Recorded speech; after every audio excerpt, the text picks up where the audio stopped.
As Chris joins us now, the CY Show brought to you by PlayScore and Anheuser-Busch. And a good afternoon, sir. How you doing? Hey, guys. I'm well. How are you all? We're doing awesome. A 17 game, 17 days. How'd it go out there? Are you happy with how you guys are playing right now? Yeah, it was arguably the toughest stretch of our season in some ways, both from a health perspective and just the 17 games, the last 10 on the road, and then finishing up with 3 against the Atlanta Braves. So, I think all things considered, certainly we, there's some things to improve upon, but we've kept our heads above water, and I think we're closer to getting healthy, and I think that the schedule becomes a little more favorable pretty soon here. And, I don't take lightly how hard these last 17 days were. It was a grueling stretch, certainly early in the season on the pitching staff especially. We've had some injuries in the bullpen with Josh Spores. So we survived. I wouldn't say we thrived, but nonetheless, I do believe our best baseball is still ahead of us, and I'm looking forward to it. Chris, a guy like you is always enjoys a challenge. And you mentioned 17 games in 17 days and what you had to deal with, though. But was there a side of it that you actually did enjoy? And I'm saying it in a way of a guy that's a problem solver, a guy that doesn't make excuses. And your team plays that way. Do you learn something about yourself and your team having to go through this? Yeah, there's no doubt. And I look at even the injuries that we've sustained. I think it's the same perspective. Is it's a little bit of the next man up, and you go through these challenges throughout the season, and you do learn a little bit. And I think what we see right now is a team that hasn't played our best baseball. We're still above 500. We've played a very tough schedule. I mean, every opponent we've played minus Oakland and then, of course, the Astros, and we all know the Astros are really good.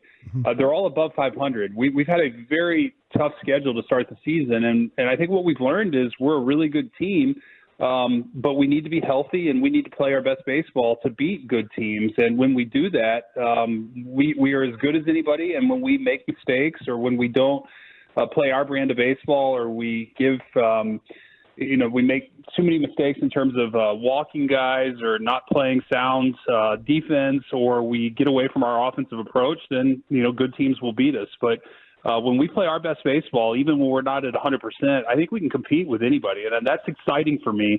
And it's something I've learned from this stretch. I think the other thing is that some of these young guys have had opportunities to step up. And, what we've seen from Josh Smith is really encouraging. Andrew Kinzer yesterday had just a huge game. Helped us win the game. Michael Lorenzen looks great. Ezekiel Duran showing some signs. So we really haven't even gotten going offensively yet, and I still think that we're doing some things well, and I think this opportunity is going to serve our guys very well as we move forward throughout the season. It seems like Evan Carter's starting to hit his stride a little bit, showing off some of that power at the plate. But the launch angle, can you take me through just how interesting it is, the way he line drives these home run balls? Yeah, I think a little bit. Evan's got a little bit of a flat bat path, and I think that allows him. When he does hit the ball, he hits it hard, and it stays more on a line drive. He doesn't really have as much of an uppercut as some of these other players who launch the ball at a higher launch angle. You also don't see as many flyouts necessarily from Evan. So, I'm not saying one way is better than others, but I think when Evan hits it, off the bat, it's got some carry to it. And that ball he hit yesterday was an impressive home run on a changeup, and kind of got our offense going. It's Chris Young here with you on The Fan. Do you think somebody is going to start going on a run and try to take this division over soon? Oh, I've thought all along it's going to come down to the last month of the season, and there's a long way to go. And I hope that we go on a run here soon and create some a little bit of separation. But I think this is going to be a long year. 3 really, really good teams at the top. Anaheim's played good baseball out of the gates, and look, we saw a scrappy Oakland team that took 2 or 3 from us here at home. So you can't take them lightly. I think they can have an impact on the division throughout the year. So, but it's going to be a long season. I mean, and you said there's things to work on. I appreciated that, but with the amount of adversity you guys have faced through 23 games, to be above 500, you got to take that, right? That's success, isn't it? No doubt. And I don't want being above 500 to define our expectations or what we believe we can accomplish. That's not good enough for us. I mean, we all know that. We all feel that. We also recognize we're realistic that we've played a really tough schedule to start the season. And we just played our toughest stretch in the season, arguably not at 100%. And we've survived it. Again, I don't think we killed it. Or I don't think we've established ourselves as the best team in baseball. But the goal is that over the course of the season, we're going to get healthier. We're going to hit our stride offensively. We're going to get back to sort of our normal performances from some of our key players that are really going to make us a better team. And in the meantime, our young guys who've had to step up and fill in have gotten really, really good exposure and opportunity here early in the season that's going to serve them well over the course of the season. So,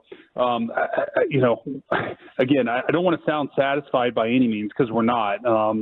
We got off to a great start the first week of the season and then have kind of come back down to earth, I think somewhat inevitably with some of the injuries we've sustained. That said, I do expect us to hit our stride here pretty soon, and we're going to play better baseball. And I hope that we're going to stack up some wins here as we do. See why we're starting to hear things about Max Scherzer and almost like he's got Wolverine powers, the way that he's coming back. And I just wonder, yeah, I mean, it's incredible what this man does. And I just wondered from a general manager's perspective, when you have a player that heals like that, do you almost have to protect him from himself? Because you got some of the best doctors and trainers in the league working with you. When you're making decisions on this, is it about the player or is it the doctor and the trainers saying, hey, this is the path that we need to take? Well, first and foremost, the doctors and the training staff guide all medical decisions. Sure. Those decisions are their decisions, and then they guide us and they tell us timelines and rehab protocols to which we adhere very stringently. At certain points, these players pass, they graduate out of the rehab, and then it becomes about a baseball buildup, a gradual, normal baseball buildup. And Max has graduated from the medical rehab side into the baseball side. And, he's an elite Hall of Fame caliber athlete who knows his body as well as anybody. And I think that it would be wrong of us to dictate anything in terms of telling Max what he cannot do. That said, we do ask questions, we do have conversations, and we make sure that he's meeting all the physical checkpoints in terms of recovery and the normal build-up process that he would go through. And as long as he's doing that and physically coming in and feeling fine, who are we to tell Max what he can and cannot do? As long as there's not, and Max is not dumb. I mean, I can't tell you how impressed I have been with this guy's drive and commitment to excellence. I mean, he's 39 years old. He's accomplished as much as anybody in the game. Just won his second World Series last year. And he's pushed himself as hard as any player I've seen to get back on the field and help the team. I mean, he loves what he does, and his commitment is amazing. And it's just so fun to see. I'm so grateful to him for what he's doing to get back out there. Not every athlete pushes himself to get out there the same way that Max has. It's Chris Young here with you on The Fan. Okay, do you look at it like Kirby Yates is the closer now, or how are you looking at the bullpen order? I'll leave that to Boch to answer that. I mean, for me, it's we have very good options at the end of the pen with Kirby and David Robertson. I think they've both pitched wonderfully to start the season. Obviously, Jose Leclerc has experience closing games, and so does Josh Sborz. And we're going to get Sborz back later this week, most likely. He's probably going to go out on rehab Tuesday is my guess, and then at which point we'll get him back maybe by the weekend, which will be a huge addition to our team. I think we're really close to getting Jonathan Hernandez back, who was started the season on the IL coming off a lat injury last year. We really had a slow build-up with him to make sure he's 100%. So, I think we're about a week away from our bullpen looking really differently. And, to answer your original question, Yates and Robertson are both capable of closing. But as I said, we've got, two other arms that when they're going well, and Sborz and Leclerc, who are leverage arms as well. And our hope is that Jonathan Hernandez can grow into that too. So all that to say, Boch is masterful at running a bullpen.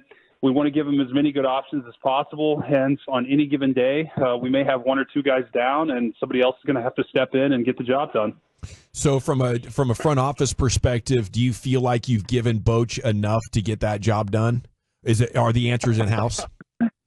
No, I don't. I always tell him, I say, Boch, I'm sorry I haven't given you more. We're shorthanded today, Boch. I'm sorry I haven't given you more. I apologize to him all the time because I know the more options he has on any given day, the more successful he's going to be. So, it's my job to always continue to pursue every avenue to improve our team and put Boch and the staff in the best position to win. And, but no, Boch never makes excuses. He's just amazing. He's so wonderful to work with. And he'll say, see why you've given me enough and this is plenty and we're fine. And you talk about taking on challenges head on. That's what he does. And I think the team takes on that personality. I absolutely love it. See why you mentioned that, though, that you always go in there and you kind of, stand at his doorway and apologize to him. But the decision that he went with John Gray the other day, is that a decision that you guys going in, you talked about, like he says, hey, see why I'm going to throw Gray today. What do you think about that kind of thing? Is that a discussion, or is that just the gut that he had that particular day going to the ballpark? Well, it's something we talked about mainly because of our situation going into the game that day, that we were light in the bullpen. We knew we were really thin. We knew we had Monday today off. We knew that we could juggle the rotation a little bit, push John back a day. We knew that John had pitched really, really well out of the bullpen in the playoffs last year. And so there were a number of factors that went into that discussion. And ultimately what drove it was John Gray saying, hey, I want to help the team. And if you need me tonight, I'm ready. I'm available. I feel great. And John was 100% on board. So that was something we talked about as the front office. We talked about as the coaching staff. There was a medical component to that decision. There was a R&D component in terms of making sure that we had the right matchups and that, John was a good fit. And then certainly the player component, which is the most critical and important aspect to making that decision. So it's just the organization all collectively trying to get on the same page and give our team the best chance to win with how we utilize our personnel. What was your evaluation of Jack Leiter's debut last week? Yeah, Jack, I thought, did some things really, really well. I mean, obviously the line didn't go like he would have hoped. I think that there's some things that he did and learned from that experience. And I think moving forward, he's going to only get better. I think we saw the stuff plays. The stuff is real. And when he executes pitches, when he pitches his game, he could get big league hitters out. And when he didn't, big league hitters are really good and they can hit you. So I think our defense let him down a little bit. I think there's no doubt that there was a play that should have been made in center field that maybe would have changed the course of that game. But at the end of the day, he came in, he made a spot start for us. He filled a huge gap for us, allowed our other starters to get an extra day's rest. And he got some big league experience. And I think that's really important moving forward. If he goes back down to Round Rock and applies what he learned, he continues to pitch as well as he was down there, we're going to see Jack again, and he's going to help us at some point during the season. Love it, CY. Thank you so much for your insights. Appreciate you. No, likewise, guys. I appreciate it, and hope you guys enjoy your Monday, and let's have a good week here.